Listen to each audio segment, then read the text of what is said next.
Com a palavra, o ministro de Estado da Economia, Paulo Guedes.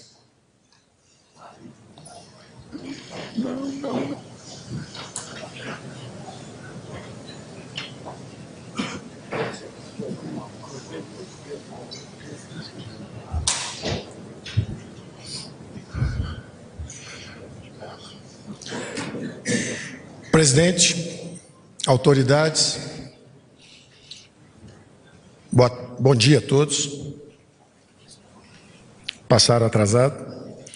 Jair Bolsonaro, presidente da República, general Hamilton Mourão, Onyx Lorenzoni, ministro-chefe, Ernesto Araújo, Relações Exteriores, deputada federal Tereza Cristina, ministra da Agricultura, ministro da Cidadania, Osmar Terra, Gustavo Canuto, ministro do Desenvolvimento Regional, Gustavo Bebiano, ministro-chefe da Secretaria-Geral da Presidência, general Carlos Alberto Cruz, ministro-chefe da Secretaria de Governo, general Augusto Heleno, ministro-chefe do Gabinete de Segurança Institucional, Roberto Campos Neto, presidente do Banco Central, indicado, Rubem Novaes, presidente do Banco do Brasil, Joaquim Levy, presidente do BNDES, Pedro Guimarães, presidente da Caixa, representante das Forças Armadas, parlamentares presentes, dirigentes da equipe, presidente de instituições financeiras públicas e privadas, presidente de associações e confederações, profissionais de imprensa, senhoras e senhores.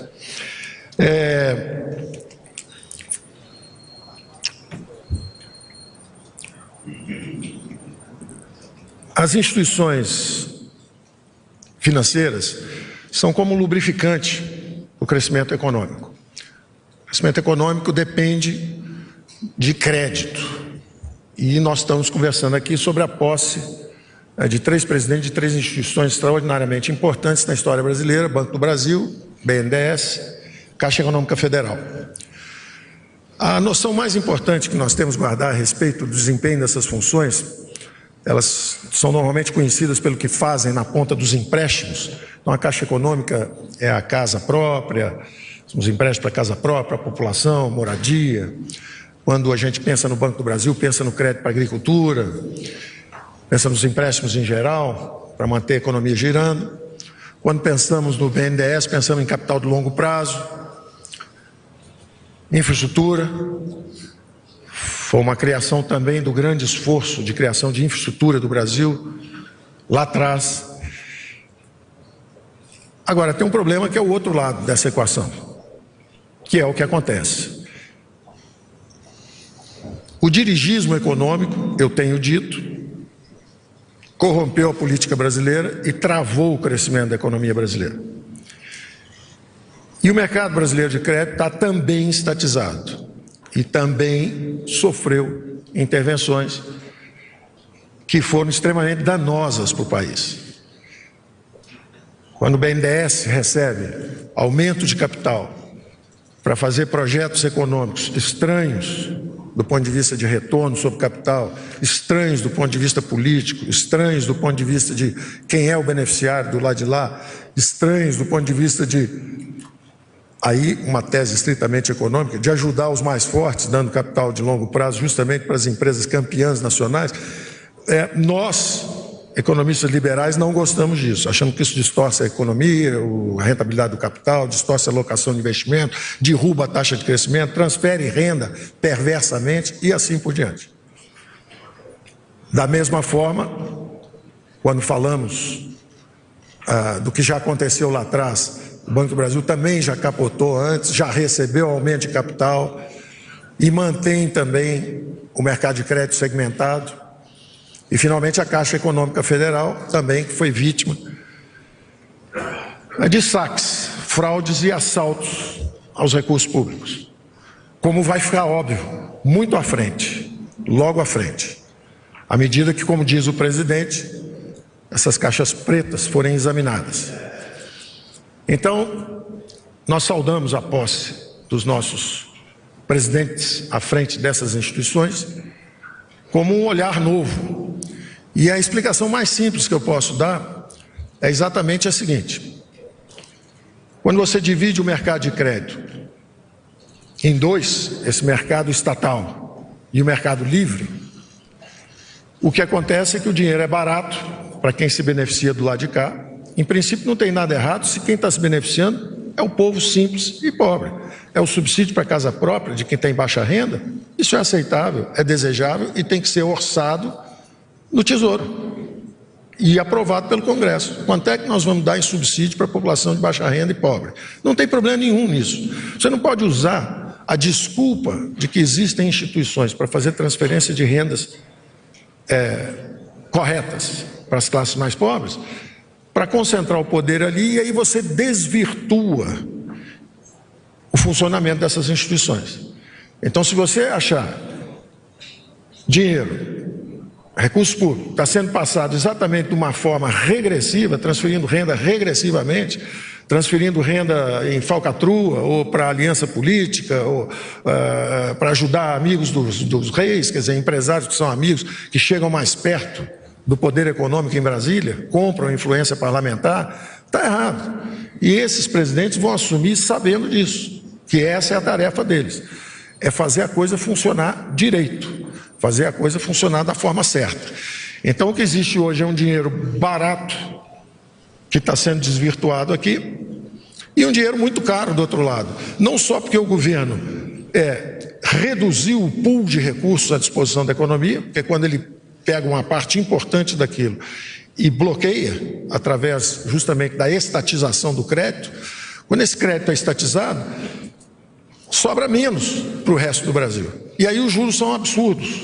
E além disso, para fazer essa generosidade, às vezes correta, socialmente correta, mas às vezes socialmente perversa e muitas vezes corrupta, quando estão fazendo esses favores do lado de cá, financiam com endividamento em bola de neve do lado de lá.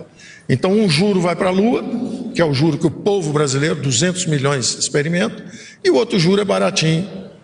E é esse tipo de distorção que essa equipe vai tentar eliminar, nos três segmentos. Nos três segmentos. É simplesmente isso que eu tenho a dizer. Acho que o time comunga da mesma filosofia. Essa filosofia é a filosofia do presidente. O presidente passou essa filosofia, quer dizer, a campanha dele foi em cima disso, quer dizer, vamos fazer a coisa direito, em cima de princípios e valores corretos, vamos acabar com falcatrua, com esse tipo de coisa. E nós estamos equipando o presidente tecnicamente para fazer essa entrega aos eleitores e, na verdade, a todo o povo brasileiro que cansou de assistir esse desvirtuamento das funções públicas. E principalmente, no nosso caso específico aqui hoje, um desvirtuamento usando a máquina de crédito do Estado. A máquina de crédito do Estado sofreu desvirtuamento. Perderam-se os bancos públicos, e eu usei essa expressão antes, através de associações perversas entre piratas privados, burocratas corruptos e algumas criaturas do pântano político. Isso não é o futuro que nós queremos para o país. Obrigado.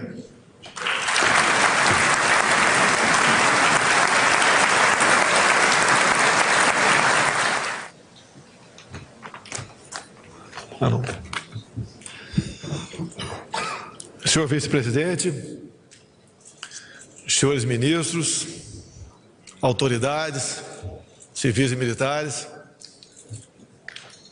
brasileiros, bom dia. Com toda certeza, o evento está bastante concorrido porque são os homens do dinheiro que estão aqui.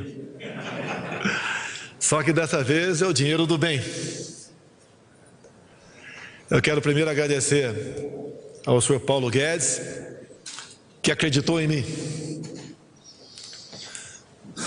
E, obviamente, ele passou a me conhecer a partir daquele momento, de uns 2 anos aproximadamente, e eu disse para ele: eu acredito no senhor. E ele já falou que poderia chamá-lo de você, mas a nossa formação não permite isso. Eu, Academia Militar das Agulhas Negras, e ele, Colégio Militar. Mas nasceu ali uma amizade.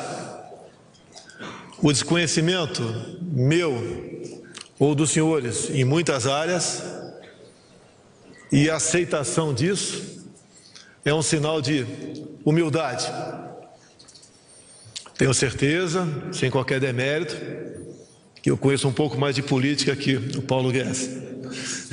E ele conhece muito, mas muito mais de economia do que eu.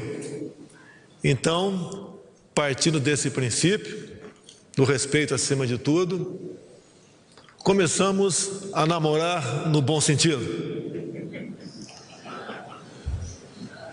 E eu fui fortalecendo ao lado dele.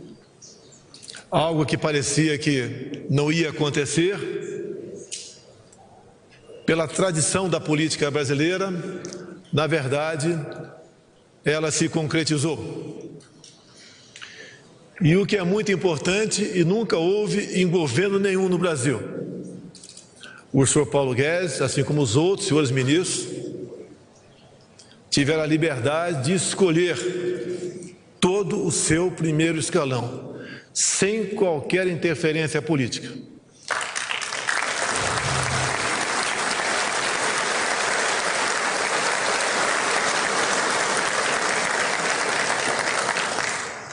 Os hoje aqui titulares do BNDES, do Banco do Brasil e da Caixa Econômica escolheram todos os seus diretores. Há pouco, com a experiência de 28 anos de parlamentar, o que mais se ouvia era uma verdadeira briga por qual partido político ia ficar com essa ou aquela diretoria de banco. Sinal claro que não poderíamos dar certo na economia. Na reunião informal de agora há pouco, na minha sala, foi a primeira vez que apertei a mão do Joaquim Levy. E eu até perguntei para eles, já na informalidade, o Brasil vai dar certo? E a resposta foi simples. Bater um pênalti sem goleiro. Se não fosse dar certo, não estaríamos aqui. É a mesma coisa, senhores. Se estou aqui, porque acredito nos senhores. E se os senhores estão aqui, é porque acreditam no nosso Brasil. E eu tenho falado durante a pré-campanha, campanha e agora também com esses jovens que estarão à frente aqui da política econômica nacional.